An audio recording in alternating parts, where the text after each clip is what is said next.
Sir please मुझे एक बात बताएं। वो मेरे सामने मेज की दूसरी तरफ बैठकर बड़े एतमाद से बोली। जो औरत पिछले 5 साल से आपके साथ है और आपके 4 बच्चों की माँ भी है, उसमें एकदम से आपको क्या बुराई, क्या खराबी है, क्या कमी नजर आ गई? क्या उसकी सारी मोहब्बतें, इश्क, खिदमतें, कुर्बानियां भुलाकर मेरे चक्कर में पड़ गए?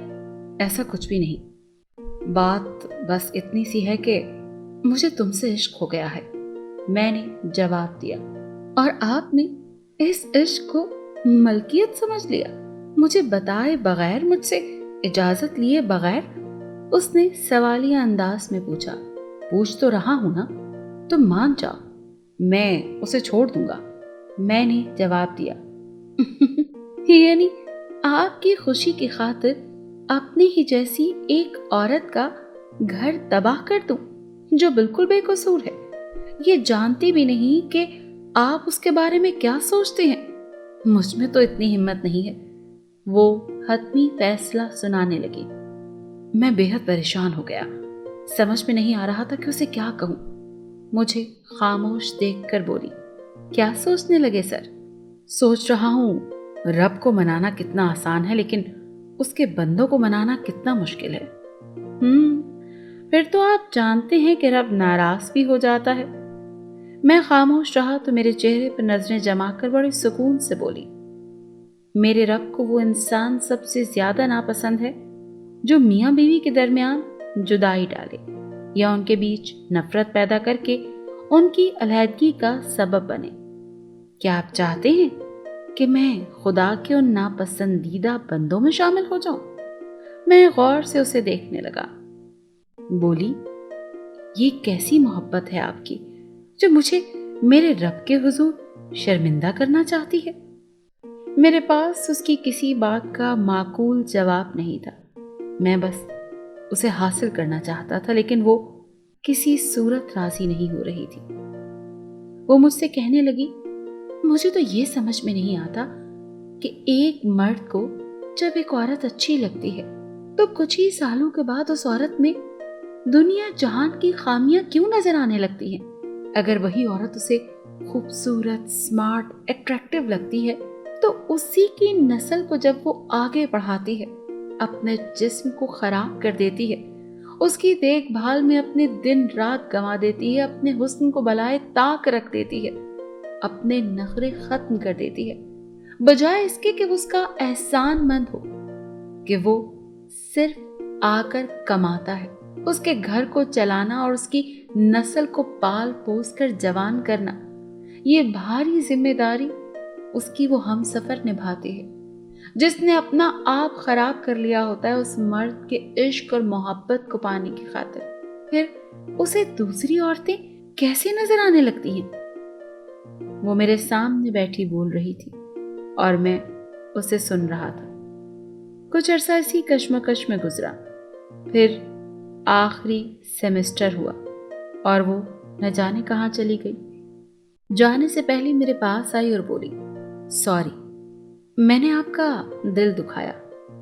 मोहब्बत में हम कभी कभी इतनी दूर निकल जाते हैं कि करीब के रिश्तों की हमें कोई अहमियत ही नहीं लगती। लेकिन जूं जूं वक्त गुजरता है तो एहसास होता है कि हम गलती पर थे। आपके साथ भी यही होगा। मैं चली जाऊंगी तो आप भी नॉर्मल हो जाएंगे। और उसके जाने के बाद काफी अरसा मैं बेचैन सा रहा। फिर मैंने अपनी पोस्टिंग दूसरे शहर करवा ली। माहौल बदला, जिंदगी की मसरूफियात बढ़ी तो आहिस्ता आहिस्ता उसकी यादों में कमी आने लग गई। और आखिर वो वक्त भी आया कि वो जहन के पर्दे से बिल्कुल महव हो गई। फिर बहुत अरसा गुजर गया। एक तकरीब में वो नजर आई। उसे देखकर फिर से माजी के झरोके आहिस्ता आहिस्ता खुलने लगे और मैं अपनी उस अहमकाना मोहब्बत की दास्तान उसे सुनाकर जोर जोर से हंसता रहा। अपनी बेवकूफ़ियों के किस्से दिलचस्प अंदाज में सुनाकर खुश होता रहा और वो खामोशी से सुनती रही। फिर पूछा, सुनाओ, घर बार कैसा है? तो जोर से हंसकर बोली, घर बार? कैसा घर बार? अकेली बड़े मजे में हूँ। मतलब? मैं हैरान हुआ। शादी नहीं की तुमने? मैंने सरसरी अंदाज में पूछा।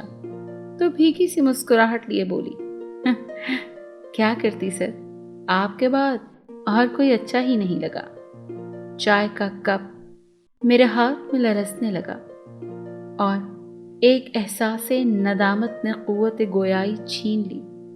माजी आहिस्ता आहिस्ता फिर से तह दर तह किसी किताब के औराक की तरह मेरी आंखों के सामने आने लगा, जिसे भूले हुए मुझे जमाना गुजर गया। वो आज भी मेरे ही लिए बैठी है। अल्फाज हलक में अटकने लगे।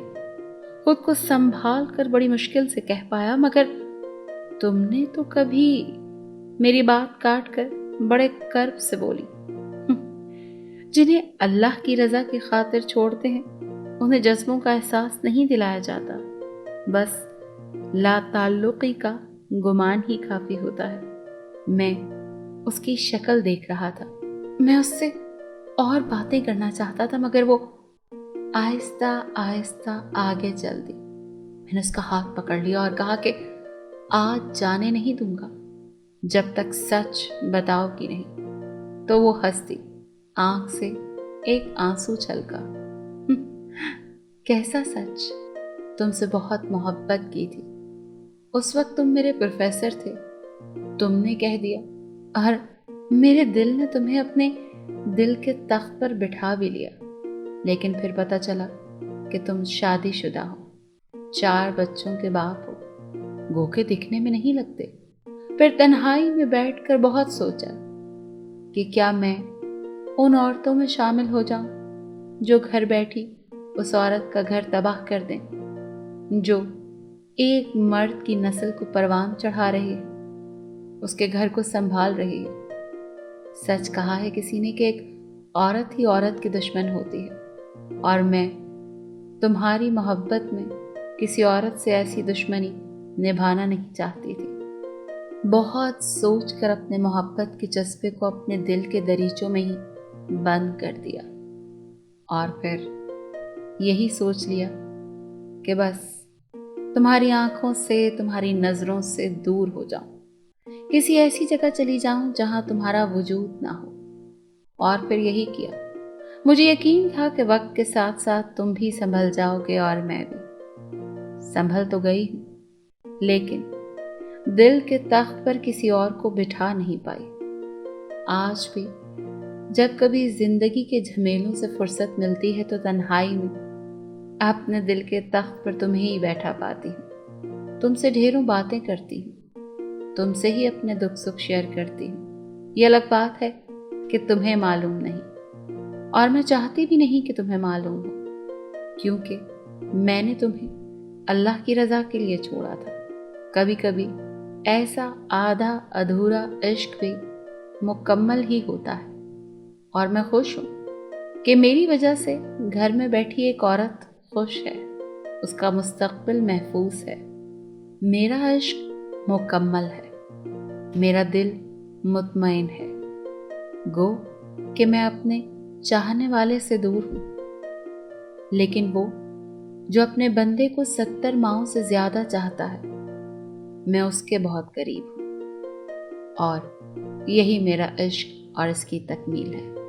मुझे और तुमसे कुछ नहीं चाहिए। उसकी आंखों से 2 आंसू छलके उसने अपना हाथ मेरे हाथ से छुड़ाया और मुस्कुराते हुए आगे को चल दी, जबकि चाय छलक कर मेरे कपड़े दागदार कर गई।